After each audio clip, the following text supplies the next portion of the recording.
ایک اور سازش، ایک اور خوفناک منصوبہ، جی ہاں بالکل، اسرائیل کا مسلمانوں کے خلاف ایک اور خوفناک منصوبہ بے نقاب ہوا ہے، جس نے مسلم دنیا میں تشویش کی لہر دوڑا دی ہے۔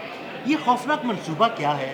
عامر رضا میرے ساتھ موجود ہے، عامر رضا سے جانتے ہیں۔ عامر بھائی، ایک خوفناک منصوبہ آشکار ہوا ہے، سامنے آیا ہے، جس نے مسلم دنیا میں تشویش کی لہر دوڑا دی ہے۔ یہ خوفناک منصوبہ کیا ہے؟ ہمارے ناظرین کو ذرا بتائیے۔ دیکھیں، ایک یونٹ ہے اسرائیلی فوج کے اندر، اس کو امان بولتے ہیں، عبرانی زبان ہے، اور مجھے اور آپ کو ہبرو زبان آتی نہیں ہے۔ یہ وہ میں پوائنٹ ہے جس پر آپ کو لانا چاہتا تھا۔ میں اس سے پہلے آپ کو عدیل بھائی بتاؤں کہ ہمیں حکم ہے عبرانی زبان سیکھنے کا۔ نبی اکرم صلی اللہ علیہ وآلہ وسلم نے حضرت زید بن ثابت کو کہا کہ عبرانی زبان سیکھو۔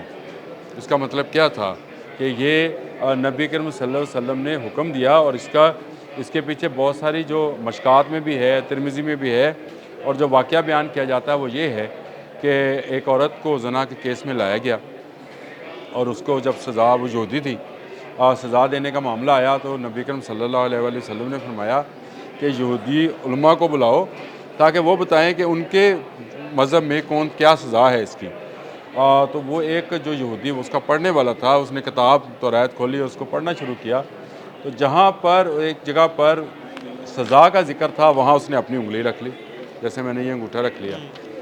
تو وہاں موجود کچھ لوگوں نے جو اس عورت کے خلاف تھے، انہوں نے بتایا کہ جی جو اصل بات تھی اس پر تو انہوں نے انگلی اور ہاتھ رکھا ہوا تھا، رجم اس میں بھی یہی سنسار والا ہی معاملہ تھا۔ جس کے بعد نبی اکرم صلی اللہ علیہ وسلم نے حضرت زید بن ثابت سے یہ کہا کہ آپ عبرانی زبان سیکھو۔ 15 دن کے اندر اندر وہ اس قابل ہو گئے کہ وہ خط و کتابت کر سکتے تھے عبرانی زبان میں۔ یہ اللہ تعالیٰ کا معجزہ ہے، نبی اکرم صلی اللہ علیہ وسلم کے منہ سے نکلی ہوئی بات تھی۔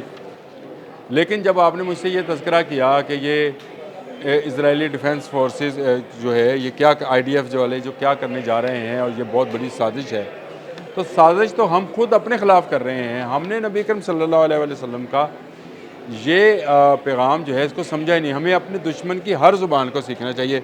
آپ یونیورسٹی سے پڑھ کے آئے، میں آیا، باقی لوگ بھی آئے ہوں گے، میرے دیکھنے والے بھی آئے ہوں گے، مجھے بتائیں کون سی یونیورسٹی میں پاکستان کے اندر عبرانی زبان پڑھائی جاتی ہے کوئی ایک یونیورسٹی کا نام، کوئی ایک ادارے کا نام، کسی ایک جگہ کا نام جہاں پر ہم اپنے ازلی اور ختمی، یعنی یہ طے ہے کہ ہماری آخری جنگ یہود کے ساتھ ہونی ہے، کوئی زبان سکھانے کو تیار نہیں ہے۔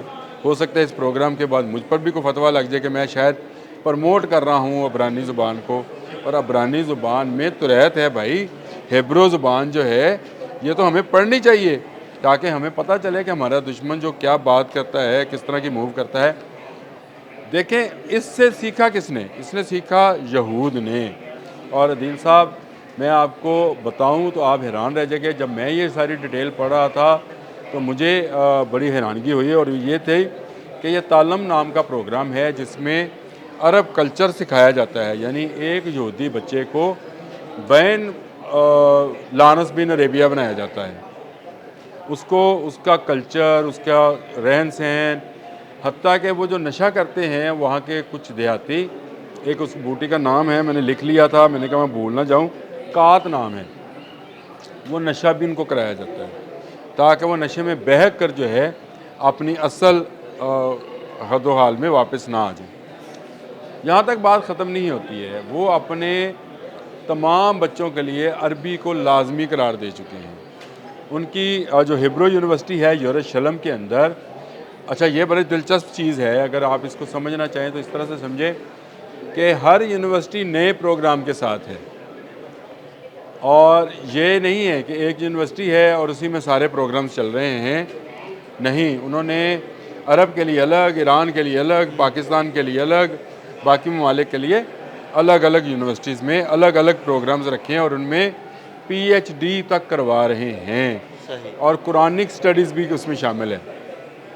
ہم قرآن کو عربی میں پڑھتے ہیں، سمجھنے میں اس میں آتی کچھ نہیں ہے، ہم اس کو رٹا رٹایا جو مولوی صاحب نے پڑھا دیا وہ پڑھتے ہیں، جو حافظ ہیں ہم سے ذرا پوچھیں جو آپ نے سورت پڑھی ہے اس کا ترجمہ کیا ہے، تفسیر کیا ہے، ان کو نہیں پتہ، لیکن یہودی پڑھا رہے ہیں۔ آپ یہ ذرا دیکھیں، یروشلم میں ہیبرو یونیورسٹی کے اندر جو پڑھائے جاتے ہیں مضامین، ان میں کلاسیکل اسلامی ادب ہے، عثمانی دور ہے ترکوں کا، اور جدید اسلامی طریقے ہیں۔ عربی، فارسی اور ترکی جو ہے بارلان یونیورسٹی میں پڑھائے جاتے ہیں، یہ ان کی کوئی یونیورسٹی ہے۔ پھر بن گورکان یونیورسٹی ہے جہاں پر مشرق وسطیٰ اور اسلامی افریقہ کو پڑھایا جاتا ہے۔ اس کے بعد ان میں حیفا یونیورسٹی ہے جہاں پر اسلامی ثقافت، جدید اسلامی سیاست، عرب معاشرہ پڑھایا جاتا ہے۔ یروشلم یونیورسٹی آف یروشلم کے اندر بین الزباں یعنی مذاہب کا تقابل جو ہے وہ پڑھایا جاتا ہے اور قرآنک اسٹڈی پڑھائی جاتی ہے، اور عبرانی اور عربی زبان کو لازمی قرار دیا جائے۔ مجھے بتائیں، نبی کرم صلی اللہ علیہ وسلم نے تو ہمارے لیے یہ پیغام چھوڑا کہ ہم دشمن کی زبان کو سیکھ کر رکھیں، اس دشمن کو جو کہ ابد تک ہمارے ساتھ جانا ہے۔ یاد رکھیے قیامت تک دو قوموں نے رہنا ہے، ایک مسلمان ہیں اور دوسرے یہود ہیں، اور یہود کی زبان کو ہم یہاں پر نہ سیکھتے ہیں نہ سکھاتے ہیں، لیکن وہ کیا کر رہے ہیں، وہاں پر بلوچی زبان کا پروگرامز بھی ہو رہے ہیں، وہاں پر علاقائی زبانوں پر کام کیا جا رہا ہے، سکھائی جا رہی ہے۔ جی بلوچستان میں ہم فتنہ الہندوستان سے نبرد ازماں ہیں، ان کے ساتھ جو ڈیلنگ ہے وہ کس زبان میں کی جاتی ہے؟ وہ کوئی آ کے عبرانی یا ہیبرو زبان نہیں بول رہے ہوتے ہیں، وہ بلوچی وہ بلوچی زبان میں کی جاتی ہے۔ اسی طرح دنیا کے جس ملک میں، آپ مجھے بتائیں، وہاں اردو کے 30 سے زیادہ پروگرام ہیں، اردو کا رہن سہن، اردو کے بول چال، اردو کے لوگوں کا، یہاں کے لوگوں کا، پنجابیوں کا اردو ایکسنٹ اور سندھیوں کا اردو ایکسنٹ، یہاں تک کام کیا جا رہا ہے۔ اور یہاں پر ہمیں آج تک، مجھے آج اپنی ریسرچ تک، کل سے یہ بات چل رہی تھی آپ کی میرے درمیان، ایک یونیورسٹی میں کوئی ایک پروگرام، کوئی ایک معلم، کوئی ایک تعلیم کا استاد ایسا نہیں ملا جس کو ہیبرو زبان آتی ہے۔ اچھا عامر بھائی، اس ساری صورتحال کا بڑا سادہ سا مطلب یہ ہے کہ وہاں پر ایک یہودی کو یا یہودی فوج میں موجود جتنے فوجی ہیں ان کو عربی زبان سکھا کر، ان کو عربی کلچر سکھا کر مستقبل میں ایک جاسوس کے طور پر بھی پلانٹ کیا جا سکتا ہے ان ملکوں میں۔ اچھا، کیا جا سکتا ہے؟ عدیل صاحب آپ تو بڑے، تو آپ کے خیال میں ان کو اردو اس لیے پڑھائی جا رہی ہے کہ وہ مہدی حسن کی غزلیں سنائیں گے؟ ان کو عربی اس لیے پڑھائی جاتی ہے کہ وہ جو بڑی مشہور گائکہ تھی مصر کی، اور پتہ نہیں کیا لیلا کر کے نام تھا ان کا، اس کے گانے گائیں گے؟ اور بھائی یہ ہمارے دشمنی کے لیے سکھائی جا رہی ہیں۔ یہ زبان سیکھنے کا مطلب، یہ ثقافت سیکھنے کا مطلب یہ نہیں ہے، یہ آلریڈی وہ پلان ہے جس پر عرب دنیا میں کام کیا جا چکا۔ کون وہاں پر کون سی خاتون اور کون سا مرد یہودی اور مسلمان کے لبادے میں ہے، کسی کو کچھ پتہ نہیں ہے۔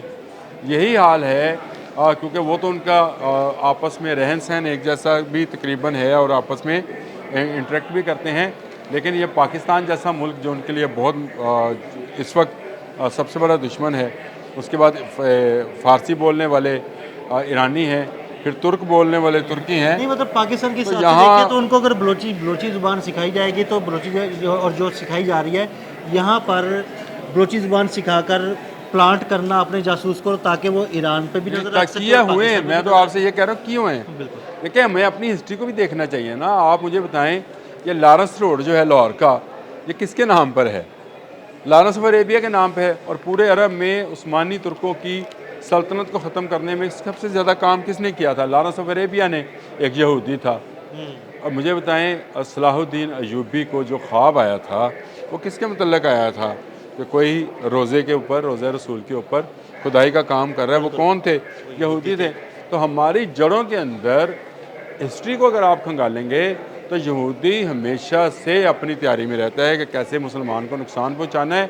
ہم خواب غفلت میں سوئے پڑے ہیں، ہمیں پتہ نہیں ہے کہ کب جو ہے جو یہودی جو بولتے ہیں، جو لکھتے ہیں، جو کھاتے ہیں، جو پیتے ہیں، اس کو ہم نے اپنے بچوں پر ایک طرح سے حرام کیے رکھا ہے۔ ہم بالکل اسرائیلی اسٹیٹ کو نہیں مانتے ہیں، لیکن یہ تو ہم سب مانتے ہیں کہ آخری جنگ جو ہے ہماری دجال اور یہود کے ساتھ ہوگی، یہود دجال کے ساتھ ہوں گے، اور مسلمان جو ہیں وہ حضرت امام مہدی اور حضرت عیسیٰ علیہ السلام کے ساتھ مل کر ان کا خاتمہ کریں گے۔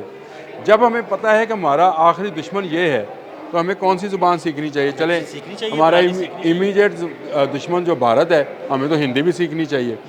لیکن مجھے بتائیں پاکستان کے اندر کوئی ادارہ جو ہے وہ یہ زبان نہیں سکھا رہا، ہیبرو نہیں سکھا رہا، لیکن وہاں پر کتنا کام ہو رہا ہے۔ میں نے آپ کو یونیورسٹیز کے نام بتائے، پروگرامز بتائے، میں نے آپ کو بتایا کہ وہ پوری تیاری میں ہیں اور پوری تیاری سے وہ مسلمانوں کے اندر اپنے جاسوس بھیج رہے ہیں۔